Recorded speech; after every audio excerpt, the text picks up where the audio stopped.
ಈಗಲಾದರೂ ಅರ್ಥ ಮಾಡಿಕೊಂಡಿಯಾ ಈ ವೀರನ ಗೌಡ ಎಂತವನು ಎಂಬುದನ್ನು? ಈ ವೀರನ ಗೌಡ ಕಣ್ಣು ಇಟ್ಟಾನೆ ಎಂದ ಮೇಲೆ ಅವರ ತಲೆ ತೆಗೆದುಕೊಳ್ಳ ಬಿಡಲಾರ ಈ ವೀರನ ಗೌಡ.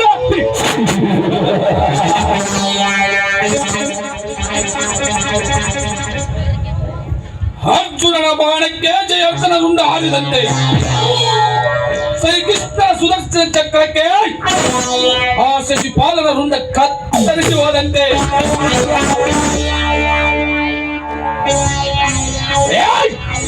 ಆ ವೀರ ಸಂಗೊಳ್ಳಿ ರಾಯಣ್ಣನ ಕಬ್ಬಿಣಕ್ಕೆ ಆ ವಿದೇಶದ ರುಂಡ ಕತ್ತರಿಸಿ ಹೋದಂತೆ ಆ ಸಿಂಧೂರು ಲಕ್ಷ್ಮಣ ಗಂಡು ಕೊಟ್ಟಿಗೆ ಆ ಗೌಡನ ರುಂಡ ಕತ್ತರಿಸಿ ಹೋದಂತೆ ಇನ್ನು ಈ ವೀರನ ಗೌಡನ ಗುಂಡಿ ಹತ್ತಿಗೆ ಹಿನ್ನದಿಯ ಗುಂಡಿಗೆ ಹರಿದು ಹೋಗುವ ಇನ್ನೊಂದು ಅರ್ಧ ಕ್ಷಣದಲ್ಲಿ ಬೀರ. ಇನ್ನಾದರೂ ಯೋಚನೆ ಮಾಡು, ನಿನ್ನ ಪ್ರಾಣಕ್ಕೆ ಕಾಲಾವಕಾಶ ಕೊಡ್ತೇನೆ. ಆ ಎಲ್ಲ ರೈತರ ಒಪ್ಪಿಗೆ ಗೊಳಿಸಿ ಬಿಡು. ಆ ನಂತರ ನನ್ನ ತಂಗಿಯ ಸಂಘವನ್ನು ಬಿಡು. ಇವು ಎರಡು ಕೆಲಸವನ್ನು ಮಾಡು, ನಿನಗೆ ಜೀವದಾನ ಕೊಟ್ಟೆ ಬಿಡುತ್ತೇನೆ. ಜೀವದಾನ?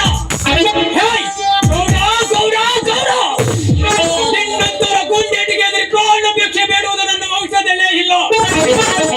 ಒಂದು ಸ್ವಾತಂತ್ರ್ಯಕ್ಕಾಗಿ ಹೋರಾಡಿ ತ್ಯಾಗ ಬಲಿದಾನ ಕೊಟ್ಟ ವೀರ ಸಂಗೊಳ್ಳಿ ರಾಯಣ್ಣನ ವಂಶದ ಕುಡಿದು ಅಷ್ಟೇ ಏಕೆ ವೀರ ಭಾರತೀಯರ ರಕ್ತವಿದು.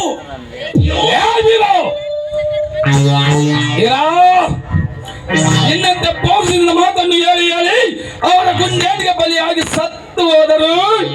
ನಿನ್ನ ಮಾತಿನ ಮಲ್ಲರು ನನ್ನಂತ ವೀರ ಪುರುಷರಿಗೆ ಮಾತಿನ ಮಲ್ಲರೆಂದು ಬಿಂಬಿಸುತ್ತೀಯೋ ಹೇಳಿ. ಈ ರೀತಿ ಭಗವಾನ್ ನೀನು ಭಾರತೀಯನಲ್ಲ, ಭಾರತೀಯ ಬ್ರಿಟಿಷ. ನಿನ್ನಂತ ಏಡಿಗೆಯನ್ನು ಗೊತ್ತಲೇ ಈ ಭಾರತ ರೈತ ಮಣ್ಣಿನ ಗುಣ. ಅಂದು ಮುದೋ ತಾಲೂಕಿನ ಹೊಲಗಳ ಬೇಡ ಜನಾಂಗದವರು ಹನುಮ ಭೀಮ ರಾಮಾಂಜನ ಎಂಬ ವೀರರು ಬರೇ ಗುಂಡು ಕೊಲ ಎಸೆದು ಬ್ರಿಟಿಷರ ಎದೆ ನಡುಗಿಸಿ ಅವರನ್ನು ಒತ್ತು ಓಡಿಸಿದ್ದು ನಿನಗೇನು ನೆನಪಿರಲಿಲ್ಲ ಮೂರ್ಖ? ಅದೇ ತರ ಈ ಮಣ್ಣಿಗಾಗಿ ನಿಮ್ಮನ್ನು ಒತ್ತು ಸಾಯಿಸ್ತೀನಿ. ನೆನಪಿರಲಿ.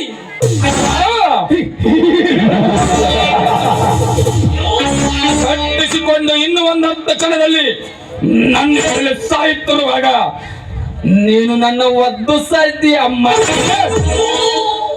ಮಾತುಗ ತಾಯಿಲೆ ಅಂತರವನ್ನು ಒಡೆದು ನರಳಿನಲ್ಲಿ ಸಾಯುವಂತೆ ಮಾಡುತ್ತಾನೆ.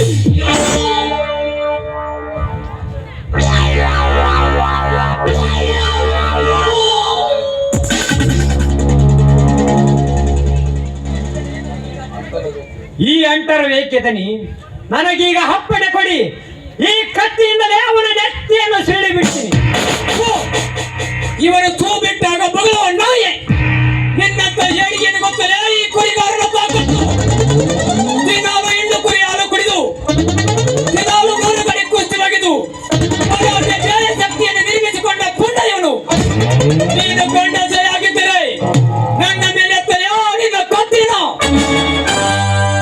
ಲೇ ಬೀರ, ನನ್ನ ತಾಕತ್ತು ನಿನಗಿನ್ನು ಚೆನ್ನಾಗಿ ಗೊತ್ತಿಲ್ಲ. ನಾನು ಮಹಾ ಕ್ರೂರಿ, ರೈತರ ವೈಭವ ಜಳಿಸಿದ ಕ್ರೂರಿ. ನಿನ್ನಂತ ನೀನು ಕ್ರೂರಿಯಲ್ಲ, ಮಹಾ ಮೋಸಗಾರ. ನಿನ್ನಂತ ಮೋಸಗಾರ ಸೋದರ ಮಾವ ಲಕ್ಕಪ್ಪನಿಂದಲೇ ಸೆರೆ ಸಿಕ್ಕು ಹೆಣ್ಣುಗಂಬ ಏರಿದ ನನ್ನ ರೋಯಣ್ಣ. ನಿನ್ನಂತ ಮೋಸಗಾರ ಸೋಮಲಿಂಗನಿಂದಲೇ ಸೆರೆ ಸಿಕ್ಕು ಗುಂಡೇಟಿಗೆ ಸತ್ತು ಹೋದ ನನ್ನ ಸಿಂಧೂರು ಲಕ್ಷ್ಮಣ. ನಿನ್ನಂತ ಮೋಸಗಾರ ಮಲ್ಲಪ್ಪ ಶೆಟ್ಟಿಯಿಂದಲೇ ಸೆರೆ ಸಿಕ್ಕು ಜೈಲಿನಲ್ಲಿಯೇ ಸತ್ತು ಹೋದಳು ನನ್ನ ತಾಯಿ ವೀರರಾಣಿ ಕಿತ್ತೂರು ಚೆನ್ನಮ್ಮ. ಈಗ ನನ್ನ ಮೋಸದಿಂದ ಕಟ್ಟಿ ಹಾಕಿ ಸಾಯಿಸಕ್ ನಿಂತಿರಲ್ಲ. ನೀವೆನ್ನು ಕೊಂಡಸೇನೋ ಕೊಂಡ ನನ್ನ ಮಕ್ಕಳು, ನೀವೆಲ್ಲ ಹೇಳಿಗಳು. ನೀವು ಕೊಂಡಸೆ ಹಾಕಿದರೆ ಎತ್ತಿರೋ ನಿಮ್ಮ ಕತ್ತಿನ ಮಾತ್ರಿಗ ಸ್ವಲ್ಪ ತಡ್ಕೊಳ್ಳಿ.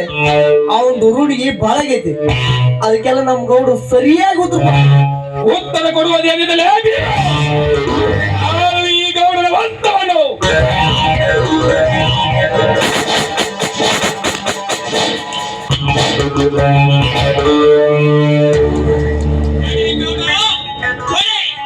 ನಿನಗೆ ಮನಸ್ಸಿಗೆ ತೃಪ್ತಿವಾಗುವ ತನಕ ಹೊಡೆ.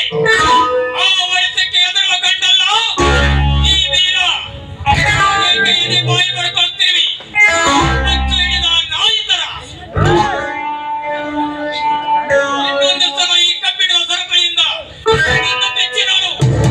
ಆವಾಗ ನಾನು ಹೊಡೆದು ತೋರಿಸ್ತೀನಿ ಈ ಪರಿಕಾರನ ಕೈಯಕ್ಕಿನ ಚಮಕಿನ ಹೊಡೆತ. ನನಗೆ ಹೊಡೆತಿನಂತೀಯಲೇ ಬಡವ. ನನಗೆ ನಿನ್ನ ಸೈನು ಬೇಡ, ಆ ಭೂಮಿನೂ ಬೇಡ. ನನಗೀಗ ನಿನ್ನ ಪ್ರಾಣವೇ ಬೇಕಲೇ ಮಗನೇ. ಸಾಯಿಸ್ಕೋ.